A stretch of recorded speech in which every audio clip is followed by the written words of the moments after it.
అమరావతి రాజధానిలో అభివృద్ధి పనులు పరుగులు పెట్టనున్నాయి. ప్రపంచ బ్యాంక్, ఆసియా అభివృద్ధి బ్యాంక్ నిధులతో చేపట్టే పనులకు రాజధాని ప్రాంత అభివృద్ధి ప్రాధికార సంస్థ తాజాగా టెండర్లు పిలిచింది. 2025 నూతన సంవత్సరం ప్రారంభంలోనే కీలక పనులను తలపెట్టింది.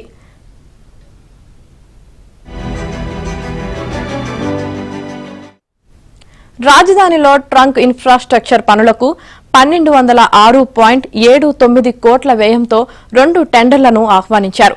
దీనిలో భాగంగా రహదారులు, మురుగునీటి కాలువల నిర్మాణం, మంచినీటి సరఫరా, సీవరేజ్ పనులు, విద్యుత్, ICT, utility ducts, recycled water line, avenue plantation వంటి పనులు చేపట్టనున్నారు. వీటన్నిటినీ ఒకేసారి పట్టాలెక్కించేలా సిఆర్డీఏ టెండర్లు పిలిచింది.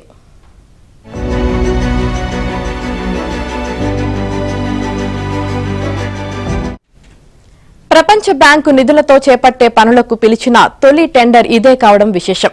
ఇక ప్రపంచ బ్యాంకు ప్రాధాన్యత పనులలో అమరావతిలో వరద నీటి నిర్వహణ, నివారణ ప్రాజెక్టులు ఉన్నాయి.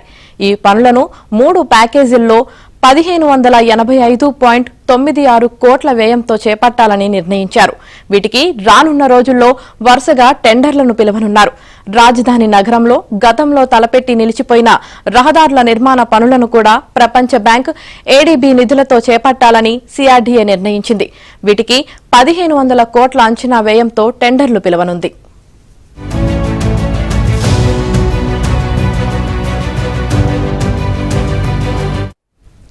హట్కో నిధులతో చేపట్టే పనులతో పాటు ప్రపంచ బ్యాంక్, ఏడీబీ నిధులతో చేపట్టే పనులు వేరువేరు అయినప్పటికీ వరుస క్రమంలో టెండర్లు పిలవనుంది. ఈ టెండర్లు జనవరి నెలాఖరు వరకు కొనసాగనున్నాయి.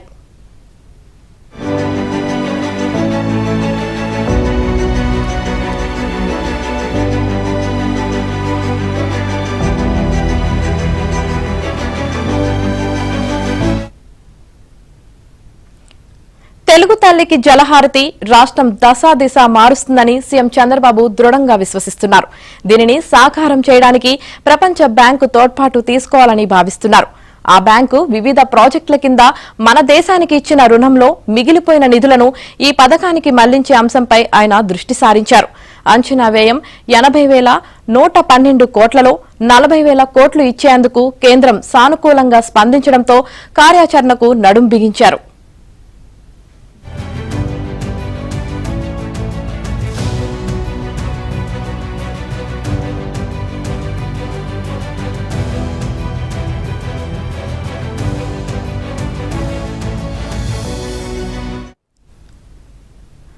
గోదావరి జలాలను పోలవరం డ్యాం నుంచి బనకచర్ల హెడ్ రెగ్యులేటర్ వరకు తరలించే ప్రతిష్టాత్మక ప్రాజెక్ట్ తెలుగు తల్లికి జలహారతి.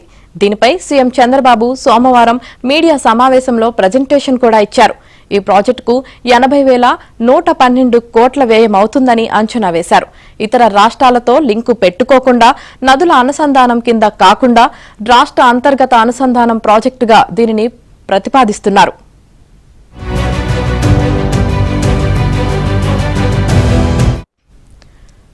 నదుల అనుసంధానం అంటే పొరుగు రాష్ట్రాల అనుమతులు కూడా కావాలి. అంతర్గత అనుసంధానానికి ఆ అవసరం లేదు. అందుబాటులో ఉన్న మిగులు జలాలను కరువు సీమకు మళ్లించడం వరకే ఇది పరిమితం.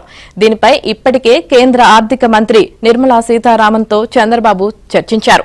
ప్రాజెక్టు డాక్యుమెంట్ను తయారు చేసి కేంద్ర ప్రభుత్వానికి కూడా పంపించారు. ప్రాజెక్టు సమగ్ర నివేదికను త్వరలో పంపనున్నారు. ఇంకోవైపు నిధుల సాధనపై కూడా ఇప్పటి నుంచే దృష్టి పెట్టారు. కేంద్ర ప్రభుత్వం వద్ద ఉన్న ప్రపంచ బ్యాంకు మిగులు నిధులను ఈ ప్రాజెక్టుకు సాధించడానికి ఆయన పూనుకున్నారు. వివిధ ప్రాజెక్టుల కోసం కేంద్రం ప్రపంచ బ్యాంకు నుంచి సమీకరించిన నిధుల్లో ఖర్చు కాకుండా మిగిలిపోయిన మొత్తం సుమారు $6 బిలియన్ ఉన్నట్లు అంచనా. రూపాయల్లో ఈ మొత్తం 51,364 కోట్ల వరకు ఉంటుంది.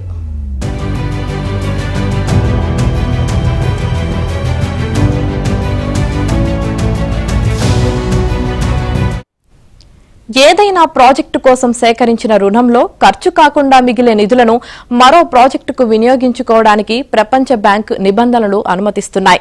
ఈ పద్దు కింద ఉన్న నిధులను గోదావరి, బనకచర్ల ప్రాజెక్టు కోసం సాధించే యోచనలో చంద్రబాబు ఉన్నారు. ఆయన ఇప్పటికే దీనిపై ప్రధాని, కేంద్ర ఆర్థిక మంత్రితో సంప్రదింపులు జరిపారు. ఈ ప్రాజెక్టు రాష్ట్ర స్వరూపం ఎలా మారుస్తుందో, రాష్ట్రానికి ఎంత ఉపయోగకరమో వారికి వివరించారు.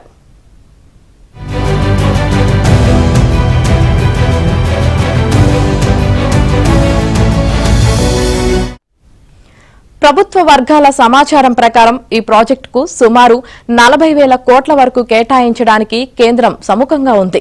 ప్రపంచ బ్యాంకు మిగులు నిధుల నుంచే ఈ మొత్తం ఇవ్వాలన్న యోచనలో ఉన్నట్లు చెబుతున్నారు. ఆంధ్రప్రదేశ్ ప్రభుత్వం విషయంలో ప్రపంచ బ్యాంకు వర్గాలు కూడా సానుకూల దృక్పథంతో ఉన్నట్లు తెలుస్తోంది.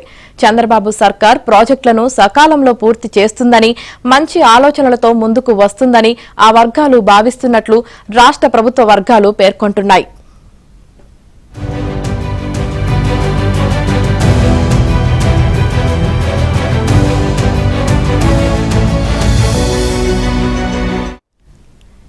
కేంద్రం నుంచి కొంత సానుకూలత వ్యక్తమైన తరువాతే ముఖ్యమంత్రి ఈ ప్రాజెక్టు వివరాలను బహిర్గతం చేశారు. ప్రస్తుతం దీని సమగ్ర ప్రాజెక్టు నివేదిక రూపకల్పన జరుగుతోంది. 3 నెలల్లో సిద్దం చేసి కేంద్రానికి పంపి అనుమతి వచ్చిన 2-3 నెలల్లో టెండర్లు పిలుస్తామని సీఎం చెప్పారు. కేంద్రంతో సత్సంబంధాలు సాగిస్తున్న ఆయన కేంద్రం నుంచి నిధులు సాధించి తెస్తారన్న గట్టి నమ్మకంతో అధికార వర్గాలు ఉన్నాయి.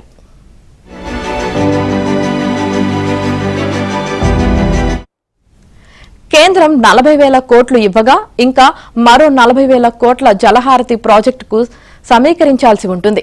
ప్రాజెక్టుల పనులు చేపట్టే భారీ కాంట్రాక్ట్ సంస్థల నుంచి ఈ నిధులు సేకరించి వాటికి 25 ఏళ్ల పాటు ఏటా కొంత మొత్తం చెల్లించే నమూనా అమలు చేయాలని చంద్రబాబు ప్రభుత్వం ప్రాథమికంగా అనుకుంటుంది. ఒక పెద్ద కాంట్రాక్ట్ కంపెనీ ఇప్పటికే కొంత ఆసక్తి చూపి అధ్యయనం చేస్తోంది. ఒక సంస్థ వల్ల కాకపోతే 2-3 ఏజెన్సీలను కలిపి ఏర్పాటు చేసి నిధులు సమీకరించాలని సీఎం అనుకుంటున్నారు.